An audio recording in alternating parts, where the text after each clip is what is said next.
سرکار کی آمد مرحبا، دلدار کی آمد مرحبا۔ اوے بدتی، ادھر آ، بات سن۔ جی بھائی جان۔ عید کی نماز کتنے بجے پڑھنے جا رہا ہے تو؟ کون سی عید کی نماز؟ وہی عید جو تم لوگوں نے اضافی بنائی ہوئی ہے۔ اسلام میں تو صرف 2 عیدیں ہیں۔ اور تمہیں کتنی دفعہ کہا ہے اگر یہی کام کرنے ہوتے ہیں تو ہمارے محلے سے دفع ہو جاؤ۔ بھائی جان اخلاق سے پیش آئیں، میں آپ کی ہر بات کا جواب دیتا ہوں۔ اچھا یہ بات ہے تو میں تم سے کچھ سوال کرتا ہوں، اس کا جواب تمہیں قرآن و سنت سے دینا پڑے گا، چاہے اس کے لیے تم اپنے کسی بڑے مولوی کو لے آؤ۔ جی بھائی جان آپ سوال کریں، اس کے لیے مجھے اپنے کسی مولوی کی ضرورت نہیں ہے، الحمدللہ میں خود ہی کافی ہوں، آپ کریں سوال۔ معاذ بھائی آپ کس بحث میں پڑ گئے ہیں؟ میں تو ابھی اس کی طبیعت سیٹ کر دیتا ہوں۔ نہیں یار، ہمیں اسے علمی شکست دینی ہوگی، ورنہ لوگ کہیں گے یہ لوگ طاقت کے زور پر آگے آئے ہیں۔ ہاں یار یہ ٹھیک کہہ رہے ہیں، اس سے سوال ہی کرنے چاہیے۔ چلو ٹھیک ہے، تم لوگوں کی مان لیتا ہوں، کرو معاذ سوال اس سے۔ پہلا سوال میرا یہ ہے، تم بتاؤ اسلام میں تو صرف 2 عیدیں ہیں، یہ تیسری تم لوگ کہاں سے لے آئے ہو؟ بھائی جان پہلی بات تو یہ ہے کہ آپ لفظ عید سے دھوکہ کھا رہے ہیں۔ آپ کو پتہ ہے کہ عید کا کیا مطلب ہے؟ عید کا مطلب یہ ہے کہ خوشی کا اظہار کرنا، اللہ تعالیٰ کی نعمتوں کا شکر ادا کرنا۔ جیسا کہ قرآن پاک میں حضرت عیسیٰ کی قوم کے لیے آسمان سے جو دسترخوان نازل ہوا اسے بھی عید کہا گیا ہے۔ بتائیں کیا اس دن انہوں نے نماز پڑھی تھی؟ اور جمعہ بھی مسلمانوں کے لیے عید کا دن قرار دیا ہے۔ یوں تو ایک مہینے میں آپ 4 عیدیں مناتے ہیں۔ ہاں بھائی معاذ، یہ مولوی ٹھیک کہہ رہے ہیں۔ ایک منٹ بھائی، میرے بھی سوال ختم نہیں ہوئے۔ میرا دوسرا سوال یہ ہے کہ جو تم میلاد مناتے ہو، جھنڈیاں لگاتے ہو اور لائٹیں لگاتے ہو، یہ کس صحابہ نے کیا ہے؟ بھائی جان آپ تو لفظ میلاد سے بھی دھوکہ کھا رہے ہیں۔ لفظ میلاد کا مطلب ہے پیدائش۔ کیا آپ کا اس بات پر ایمان نہیں ہے کہ حضور پیدا ہوئے ہیں؟ میلاد کی لغوی معنی یہ ہے کہ حضور کی پیدائش کا، بچپن کا، جوانی کا، کمالات کا، معجزات کا ذکر کرنا، یہ میلاد کہلاتا ہے، اور یہ تو ہر صحابی نے منایا ہے۔ او بھائی باتوں میں الجھانے کی ضرورت نہیں ہے، جو بات کرنی ہے تفصیل سے کرو۔ اچھا جی چلیں آپ تفصیل سن لیں۔ ایک بار صحابہ کرام تشریف فرما تھے اور آپس میں گفتگو فرما رہے تھے کہ نبی پاک صلی اللہ علیہ وسلم دنیا میں تشریف لائے، ہم کتنے خوش نصیب ہے کہ آپ ہم پر رحمت للعالمین بن کر آئے۔ اتنے میں نبی پاک صلی اللہ تعالیٰ علیہ وسلم تشریف لائے اور آپ صلی اللہ تعالی وسلم نے فرمایا کہ تم لوگوں کا یہ بیٹھنے کا کیا مقصد ہے، کیا گفتگو کر رہے ہو؟ تو صحابہ نے کہا یا رسول اللہ ہم تو صرف یہی باتیں کر رہے ہیں کہ آپ تشریف لائے، ہم لوگ کتنے خوش نصیب ہے، آپ کی تشریف آوری ہوئی، آپ رحمت للعالمین بن کر آئے ہمارے لیے۔ تو نبی پاک صلی اللہ علیہ وسلم نے فرمایا کیا تم اس بات پر قسم دے سکتے ہو؟ تو صحابہ کرام نے فرمایا یا رسول اللہ ہم قسم دے سکتے ہیں، ہمارا بیٹھنے کا صرف یہی مقصد تھا۔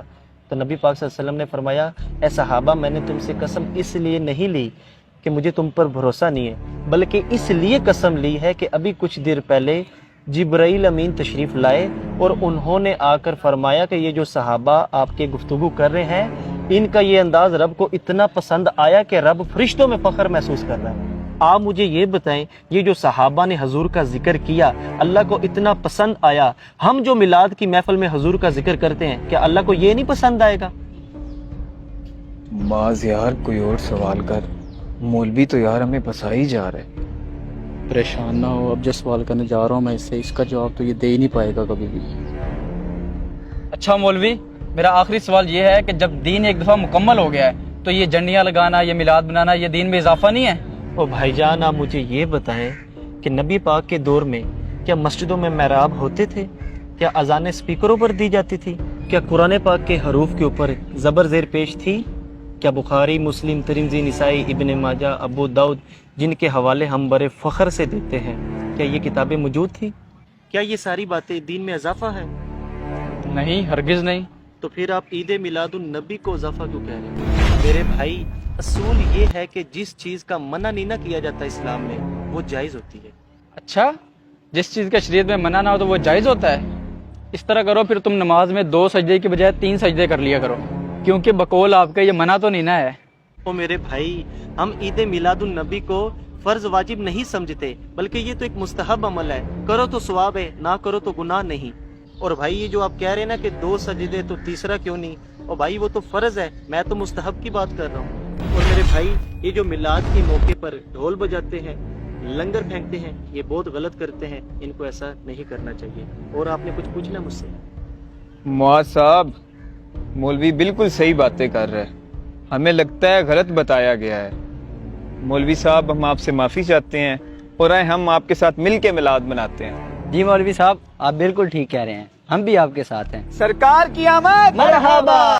جو لوگ میلاد پر اعتراض کرتے ہیں ان سے سوال یہ ہے کہ یوم صدیق, یوم فاروق اعظم, یوم عثمان غنی یہ کس صحابی نے منایا؟ صرف یوم مصطفیٰ پر ہی ہمیں وسوسے آتے ہیں, حالانکہ نبی پاک صلی اللہ تعالی علیہ وآلہ وسلم کے یوم منانے کا حق سب سے زیادہ ہے, کیونکہ ان کے وسیلے سے ہی ہمیں تمام عیدیں اور خوشیاں نصیب ہوئی ہیں. ہم لوگ ختم نبوت کی ریلیاں نکالتے ہیں, ختم بخاری کے جلسے بھی کرتے ہیں, تب ہمیں بدعت یاد نہیں آتی, حالانکہ یہ سب جائز ہے کیونکہ اس کا منع نہیں کیا گیا.